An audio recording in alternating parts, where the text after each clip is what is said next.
Canyon. That's where I long to be with my three good companions. Just my rifle, pony and me. Microciné, bonjour ou bonsoir, ça va dépendre de l'heure à laquelle vous allez découvrir cette nouvelle émission. Aujourd'hui, nous allons parler de l'actualité, du présent, d'un film qui sort donc le 26 octobre dans les salles de France. Le film s'appelle Méduse. Il est réalisé par Sophie Lévy. Et avant de lui demander comment, j'aime beaucoup poser cette question godardienne, comment vous allez, comment elle va, je vais juste remercier Gilles Lian-Camp, l'attaché de presse du film, sans qui cette émission n'aurait pas lieu. Alors, tout d'abord, comment allez-vous parce qu'on enregistre à 2 semaines de la sortie du film, comment vous vous sentez? Ben, je me sens bien, j'attends impatiemment que le film sorte maintenant et pardon et oui, non, bah, je suis heureuse parce que, ça n'a pas été évident, de programmer cette sortie. On a eu le covid qui a un peu, stoppé, bah, la possible sortie du film. Donc voilà et tout a été un peu retardé donc ben, maintenant, moi qui étais un peu fébrile à l'idée de le montrer, maintenant, j'ai envie qu'il sorte, voilà. Donc C'est je ça. suis con Mais c'est un film qui a été réalisé donc, il fait partie de cette longue liste de films qui ont été réalisés avant le Covid.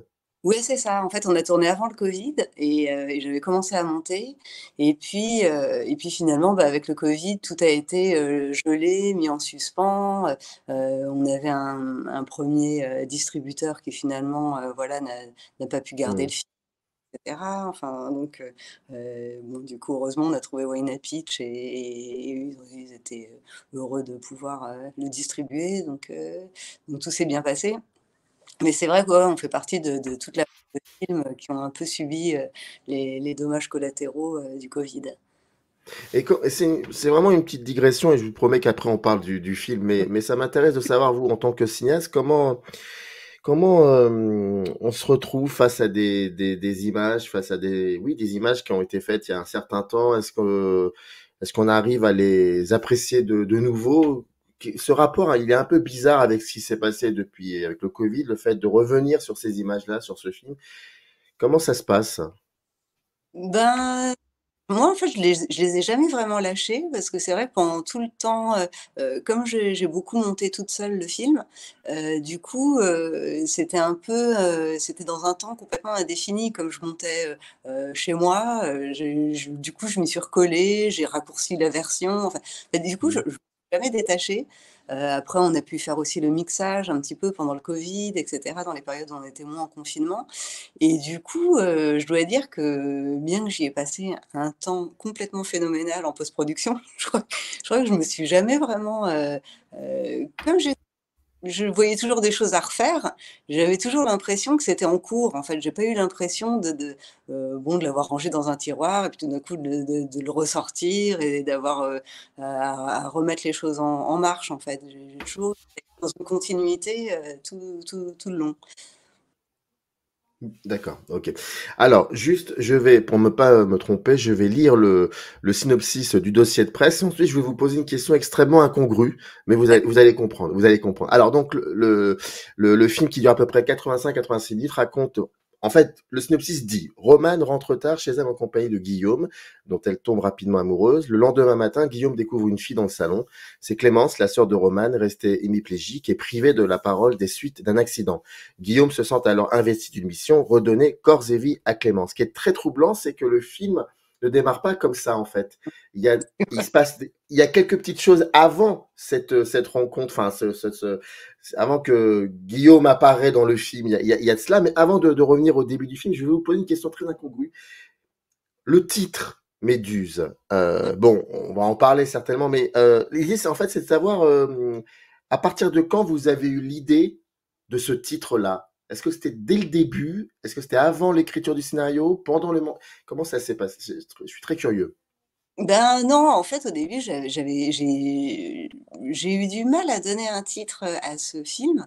Je pense que l'idée du mythe de Méduse était présent au moment où j'ai écrit le scénario parce que j'ai su tout de suite que j'allais faire un huis clos Mmh. et Du coup, l'idée de cette espèce d'entité un peu monstrueuse cachée dans une grotte, et cetera, m'intéressait. Donc ça résonnait avec l'histoire du film. Et puis il y avait d'autres aspects comme ça de méduses qui étaient, voilà, qui résonnaient, disons, avec le mythe. Mais je crois que le titre, non, j'ai beaucoup cherché. Et puis finalement, parmi toutes les options, il y avait Méduse et tout le monde l'aimait bien, tout le monde trouvait ça chouette. En même temps, c'était un peu en décalage parce que c'est pas non plus une adaptation du mythe du tout. Et donc, du coup, bah, je me suis un peu laissée porter. Je dois dire que le titre, il s'est imposé comme ça, un peu malgré moi. J'ai pas l'impression de l'avoir complètement choisi. Je sais pas, il est arrivé un peu comme ça. C'était pas une volonté. Et je pense qu'il est arrivé après le scénario et peut-être même après le tournage. Je pense que c'était vraiment au moment de la post-production, au montage, que là, il est arrivé. Et le point de départ du scénario, vous avez commencé à l'écrire à partir de quel moment, de quel point? Comment ça s'est passé? Ben, en fait, au départ, j'avais contacté Roxane, mais vraiment il y a très longtemps, avec un autre scénario, et c'était un film choral, donc il y avait beaucoup de personnages, beaucoup de décors, et cetera. Et je me suis vite aperçue que ça allait être très compliqué à financer. Mais bon, Roxane avait lu ce premier scénario, elle avait beaucoup aimé, et puis voilà, on a commencé à avoir un peu envie de travailler ensemble, et cetera. Et du coup, ben, je crois que c'est même dans une discussion toutes les 2 qu'on s'est dit: «Mais en fait, il faut faire quelque chose de plus simple qu'on puisse, faire quoi qu'il arrive et donc partir sur, quelque chose de moins ambitieux, financièrement, à savoir un huis clos, et cetera».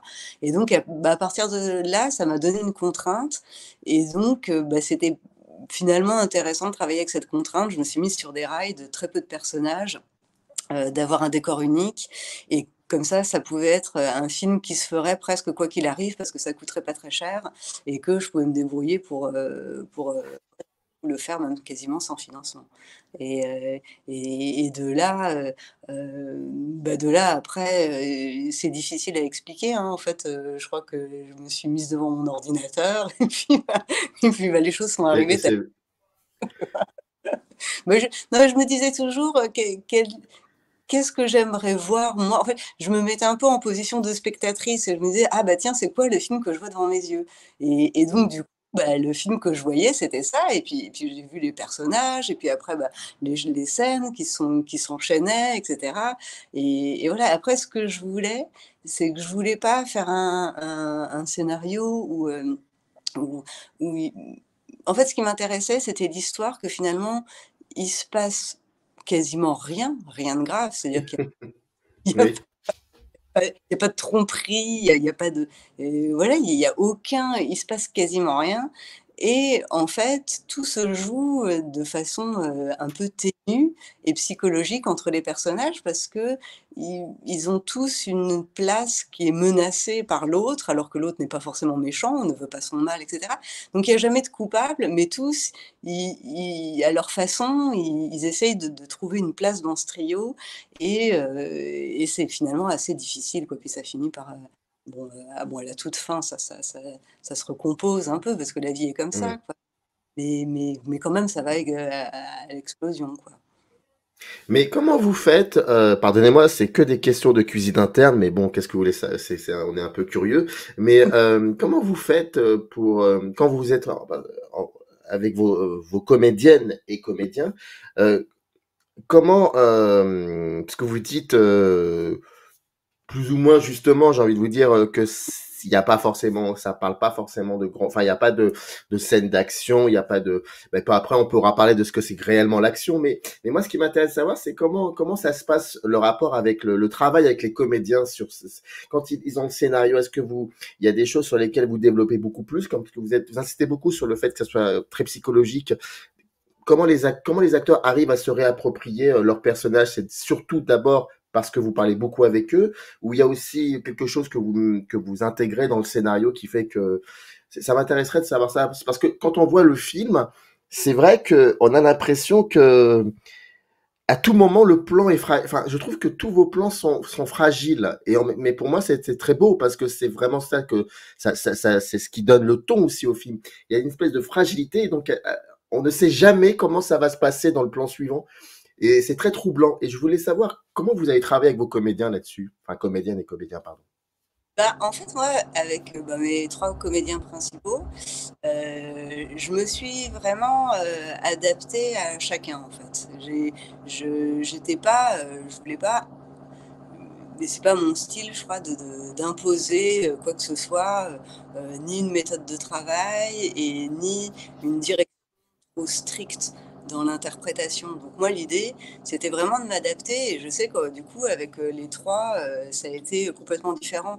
Avec Arnaud, par exemple, bah, on s'est plus rencontrés au début, avant le tournage, on a plus parlé du rôle, tout ça. Je lui ai fait même, par exemple, des listes, des playlists en fait de musique qui, pour moi, avait un lien avec son personnage, par exemple, ou avec le film, ou avec des scènes que le personnage traversait, etc. En fait, on a travaillé sur une ambiance, qui il était. Moi, je lui ai dit aussi pourquoi je l'avais aimé et choisi en tant que comédien, parce qu'il avait des qualités voilà, que je trouvais super. Quoi. Il a à la fois une espèce de robustesse physique et puis en même temps quelque chose de très doux. Et puis, Hmm. et chose voilà, que je trouvais qui émanait de lui, que je trouvais intéressante.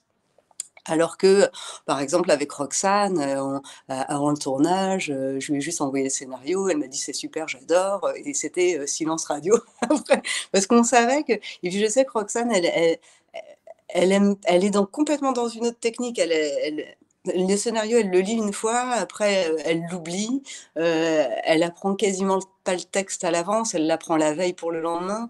Elle a pas du tout, elle a besoin, je pense, de se sentir un peu sans filet et puis, ben, elle a quelque chose de très instinctif, dans sa façon d'aborder les scènes. À chaque fois, elle part tout de suite dans l'émotion. C'est ça qui est bien, c'est qu'elle, disons que pour les scènes fortes, un petit peu chargées émotionnellement, tout de suite, voilà, elle, elle est très, très spontanée, quoi. Enfin, et puis avec Anna Maria, c'était encore différent.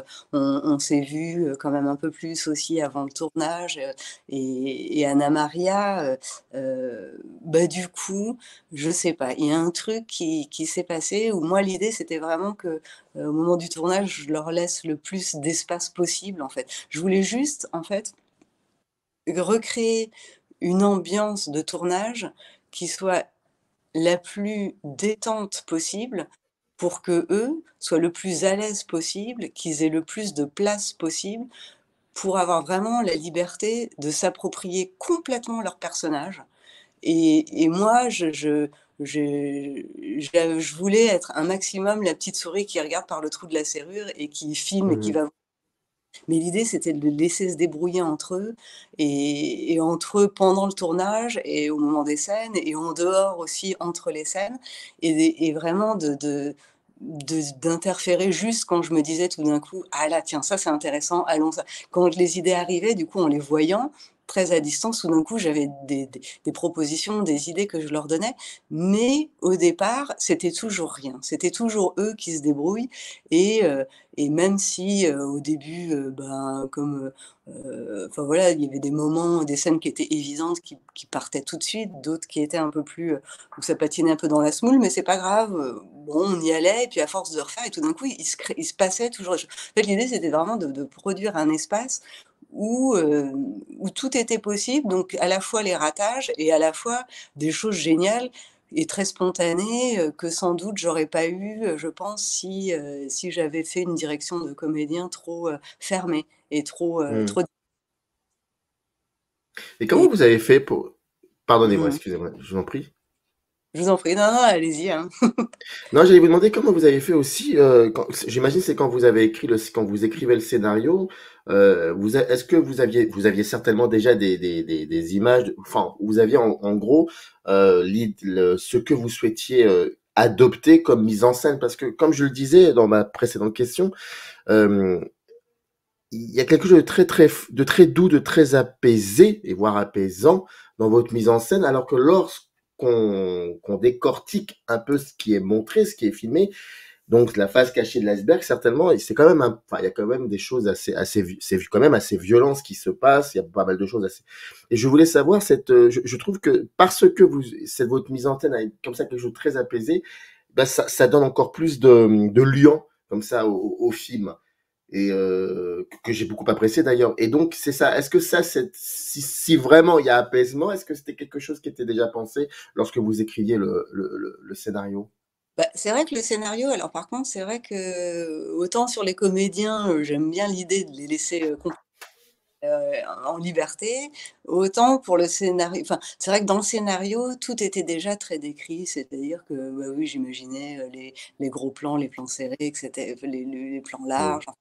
Et oui, oui, la mise en scène, la composition des cadres, même la lumière, ça par contre, c'était c'est des choses sur lesquelles je suis extrêmement, du coup, enfin beaucoup plus dirigiste et beaucoup plus, j'y mets beaucoup plus, de moi là et c'est vraiment je trouve que la photographie, la façon dont on va filmer, les scènes, c'est quelque chose qui m'importe énormément et du coup, ça a été un vrai travail avec, Nicolas de Saint-Quentin, le chef opérateur. On était vraiment, très, très en binôme à regarder ces scènes, à suivre nos comédiens. Enfin, pour le coup, là, on était vraiment, j'étais très partie prenante même pour, la décoration de la maison. J'ai, j'ai cherché moi-même, vu qu'on j'avais pas une équipe déco forcément qui était là tout le temps parce qu'on n'avait pas trop de moyens. Du coup, j'ai vraiment été moi-même acheter, des meubles sur le bon coin, m'organiser pour, les faire livrer. J'ai été aux puces, devant, pendant des semaines avant pour, récolter plein d'accessoires, plein de lampes, plein de trucs. Enfin, j'ai beaucoup, par contre été, là, présente, à ces autres niveaux. Et c'est vrai que, ouais, tous ces aspects de la mise en scène, même les costumes, j'ai été en acheter. Il y a des choses qui sont de ma garde-robe ou de la garde-robe d'Amanda qui s'en occupait aussi. Enfin, c'était des voilà, il y a ouais, tous les postes de la mise en scène, vraiment, là, oui, c'était des choses qui étaient très, qui étaient très cadrées et très, où j'ai mis beaucoup d'attention, quoi, où j'ai essayé alors, évidemment, avec les moyens qu'on a eus de temps et d'argent, tout n'a pas pu être aussi, flamboyant que ce que j'imaginais, hein. Mais bon, c'est voilà, là, c'est là où j'ai plus, ouais, été dans la participation, on va dire. Mais c'est assez impressionnant parce que quand on regarde un peu la fiche technique, vous êtes donc la réalisatrice, bien évidemment, mais aussi la scénariste. Vous avez dit dès le début de l'émission, vous avez monté le film, et là vous êtes en train de nous expliquer que vous étiez un peu à droite à gauche. Il y a comme ça, c'est très très fort quand même. Vous faites corps avec le film. Il y a d'autant plus que nous vivons actuellement une période où il est très souvent conseillé de déléguer énormément. Et quand il y a comme ça quelqu'un ou quelqu'une qui arrive en ayant plusieurs casquettes, on le lui reproche. Et je trouve que c'est à l'image aussi peut-être de ce film-là, le fait que vous occupiez tous les postes. Vous voyez un peu ce qu'il faut retirer, ce qu'il faut épurer, ce qu'il faut conserver, le gras qu'il faut jeter. Il y a quelque chose comme ça et c'est ça que j'avais l'impression en voyant le film, c'est que déjà quand il commence le film, on a l'impression que il n'y a pas de début. C'est comme si on le prend en envol le film. On l'attrape comme ça et il y a cette idée-là qu'à chaque fois il y a quelque chose de très suspendu. Le temps est très très suspendu. Est-ce que c'est aussi lié au fait que, bah, que vous aviez, j'aime pas ce mot la mainmise, mais que oui, que vous occupiez peut-être tous les postes, que vous saviez que lorsque vous réalisiez, sur le tournage, il y avait aussi la monteuse qui était là, donc c'était vous. Enfin, il y a comme ça un travail très fort, je voulais savoir si c'était lié à ça aussi. Bah, alors, non, mais c'est vrai que pendant tout le tournage, par contre, j'étais, ultra concentrée, quoi. Je crois que j'ai jamais été concentrée autant de toute ma vie. Enfin, même quand je me réveillais pour le lendemain, je me réveillais, j'étais concentrée pour la oui, j'étais vraiment dans un état de totale concentration et en plus, j'essayais de pas du tout, montrer, disons de signes d'impatience et cetera, parce que je voulais vraiment préserver, l'ambiance du tournage pour, la comédie et tout.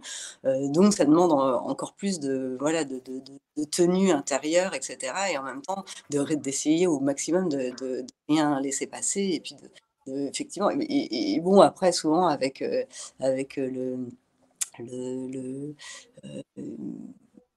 le temps qui court, et cetera. On n'a jamais le temps de faire exactement comme on veut. Donc après, bah, effectivement, souvent, je me disais: «Bon, bah, je me débrouillerai au montage» et puis et puis les choses c'est comme ça.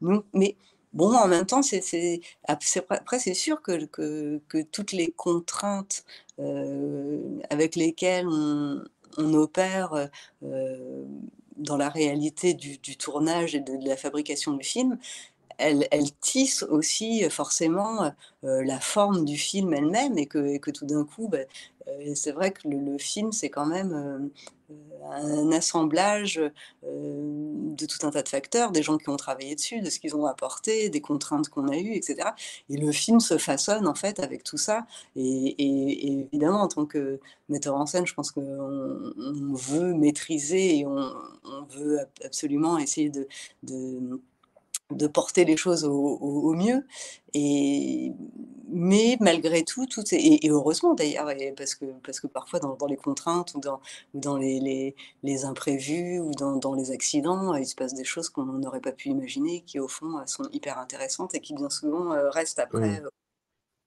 donc c'est fait un peu de tout ça, mais c'est vrai que c'est en tout cas, oui dans le travail, il y avait à la fois un grand espace de liberté pour l'interprétation et en même temps, effectivement, une espèce de tenue pour le reste, pour le cadre et cetera.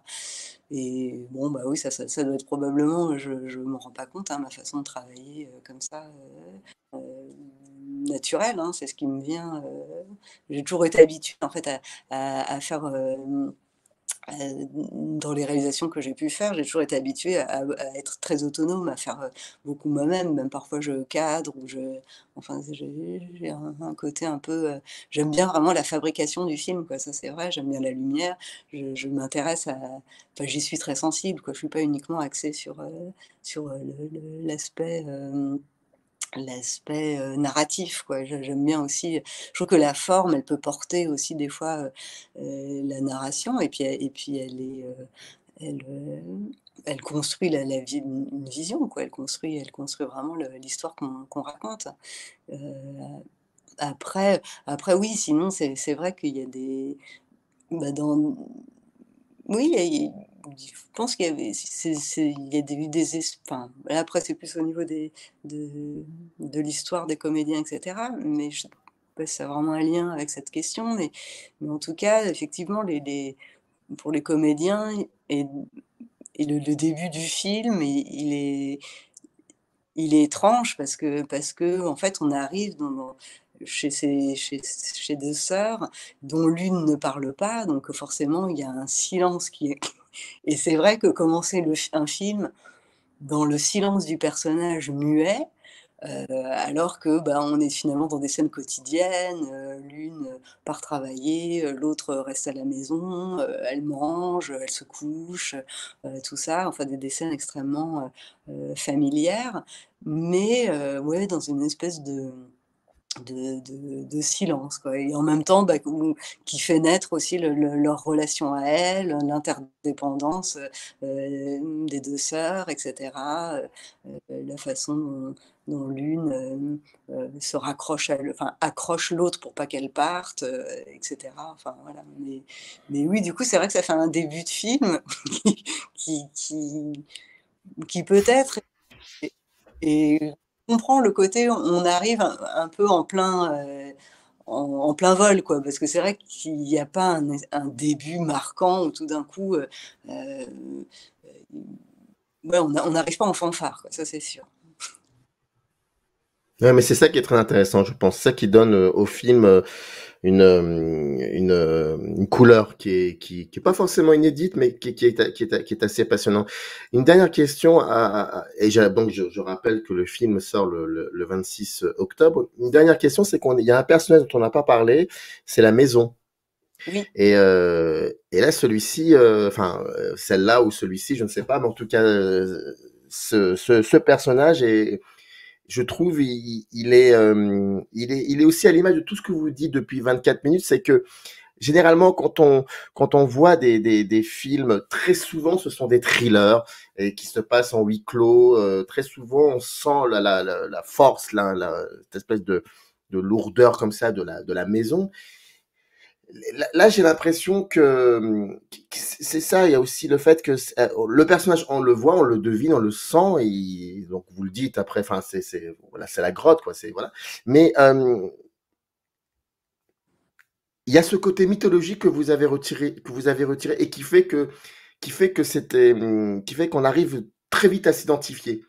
Je sais pas Mmh. si j'arrive à me faire comprendre. Et ça, je trouve que voilà, il y a une continuité avec ce que vous intégrez au niveau des personnages, au niveau du temps, la photographie aussi, qui est qui est assez secrète aussi. Enfin, et cette maison, j'avais cette sensation-là aussi. Ah ouais, ouais, bah, c'est sûr, bah, la maison, ouais, ça fait vraiment partie d'un des personnages et enfin, c'est un personnage à part entière et puis pour moi, cette maison, c'était aussi une maison vide, en fait. C'est-à-dire qu'elles habitent une maison Mm. vide et elle est vide, bon, de la présence, peut-être, de cette grand-mère, dont on apprend qu'elle est partie vivre en maison de retraite et qui habitait, en fait, les lieux. Mais elle est surtout vide aussi de leur mère à elle, qui est disparue dans un accident de voiture et cetera. Donc en fait, l'idée, c'était ça, c'était de donner une étrangeté, en fait, à ce lieu parce que, bien qu'elles l'habitent, elles sont toujours dans une maison vide. Elles sont dans une maison, qui est pas la leur, qui est pas à leur échelle, qui est disproportionnée, qui est trop grande, qui part un peu à l'abandon, qui est pas forcément très meublée ou avec des choses, bon et puis mais puis pareil, il y a pas de il y a pas de signe de l'époque aussi, dans ces lieux, donc il y a pas de téléphone portable, il y a pas d'ordinateur, il y a un peu d'électroménager, hein, d'aspirateur et tout ça. Mais en fait, il y a du coup, il y a quelque chose de désincarné et où elles deviennent hyper présentes et elles sont focus, en fait, l'une sur l'autre et nous aussi, on est focus sur l'une ou l'autre, et lui aussi quand il arrive, mais tout ça c'est renforcé je pense parce qu'il y a cette espèce de maison qui est à la fois un peu waouh et en même temps qui est, un peu déserte quoi, un peu inhabitée, enfin qu'il y a quelque chose de ça, pas du tout, cocon, pas du tout entourante et pas du tout, elle a quelque chose de passé quoi. On sent qu'elles habitent dans une maison un peu morte quoi en fait. Méduse, le film sort le 26 octobre donc 2022, c'est dans quelques semaines. Je vous invite fortement à aller voir le film. Merci beaucoup en tout cas Sophie Lévy d'avoir accepté cet entretien assez court où on a dit que 0,01% de ce que le film nous promet en tout cas. Donc c'est pour ça qu'il faut être curieux, il faut y aller. Merci à vous d'être là et puis merci aussi à Gilles Yancan pour la conception de cette émission. C'était un plaisir en tout cas. Merci beaucoup. De même, merci beaucoup. Générique. Arrive in the canyon, that's where I long to be, with my three good companions, just my rifle